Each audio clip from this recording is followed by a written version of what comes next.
ஒரே எப்போ பார்த்தாலும் முறப்பாவே சுற்றிட்டு இருக்காங்க. மகா எதுக்குமா நீங்கள் சொன்ன முறப்பாவே இருக்கீங்க, என்ன மேட்ரு அப்படின்னு கேட்டால் எனக்கே தெரில அப்படிங்கிறாங்க.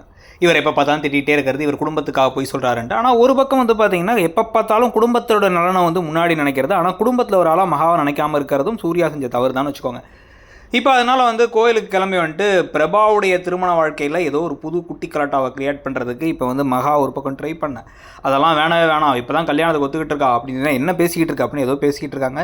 ஸோ இந்த அனாமிகா விஜய் பிரபாவில் ஏதோ ஒரு இன்னொரு குழப்பம் ஒன்று இருக்குது அப்படிங்கிறது நமக்கு தெரியுது. இதுக்கு நடுவில் தான் அங்கே வந்து பார்த்தீங்கன்னா அழகி திடீர்னு ஓடி வந்து நீங்கள் தான் என் பாட்டி, உங்களை நான் பாட்டின்னு தான் கூப்பிடுவேன் அப்படின்னு சொல்லிட்டு வந்து கொஞ்சிக்கிட்டு இருக்காங்க. இதே மாதிரி தான் ஏற்கனவே அனாமிகா கிட்ட போயிட்டு வந்து நீங்கள் தான் என் அம்மா, உங்களை அம்மான்னு தான் கூப்பிடுவேன் அப்படின்னு ஒரு பிரச்சனையாச்சு. யாராச்சும் அந்த பிள்ளைய இப்போ அவன் கீ கொடுத்து பொம்மை மாதிரி யூஸ் பண்ணிகிட்டு இருக்காங்க. இப்போ யார் யூஸ் பண்ணியிருக்கான்னு பார்த்தா விஜய் தான் யூஸ் பண்ணியிருக்காரு.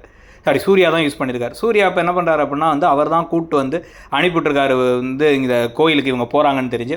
அதில் வேறு வந்து அந்த குழந்தையும் சொல்லிடுச்சு, நீங்கள் தானே மகாமா போகிறாங்கன்னு சொல்லிட்டு பின்னாடியே வந்தீங்க, இப்போ ஏதோ நான் தான் கூட்ட அந்த மாதிரி சொல்கிறீங்க அப்படின்னா பொய் சொல்கிறதெல்லாம் அவருக்கு சகஜம் அப்படின்னு பேச, இந்த குழந்தையால் இவளுக்கு ஏதாச்சும் கெட்ட பேர் வந்து இதில் பிரபாவோட திருமணத்துக்கு ஏதாவது பிரச்சனை வந்துடக்கூடாது அப்படி இப்படின்னு பேசும்பொழுது மகாவுக்கு இனிமேல் எந்த பிரச்சனையும் வராது, நான் கூட இருந்து பார்த்துக்கிறேன், நான் இருக்கேன் உங்களுக்கு அப்படின்னு வந்து ஒரு வாக்குமூலம்லாம் கொடுத்துக்கிட்டு இருக்காரு. இந்த பக்கம் வந்து வாக்குறுதியெல்லாம் கொடுத்துட்டு இருக்காரு சூர்யா.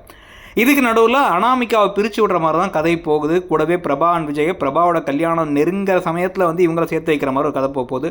ஆஹா கல்யாணத்தில் பல கல்யாண பிரச்சனைகள் இருக்கும் போது அடுத்த கல்யாண பிரச்சனை இதுதாங்கிறத பற்றியும் இந்த கதை போகிற போக்கையும் பற்றி நீங்கள் என்ன நினைக்கிறீங்க? யாரோட சேர்றது பெட்டருங்கிறத சொல்லுங்கள். தேங்க்யூ.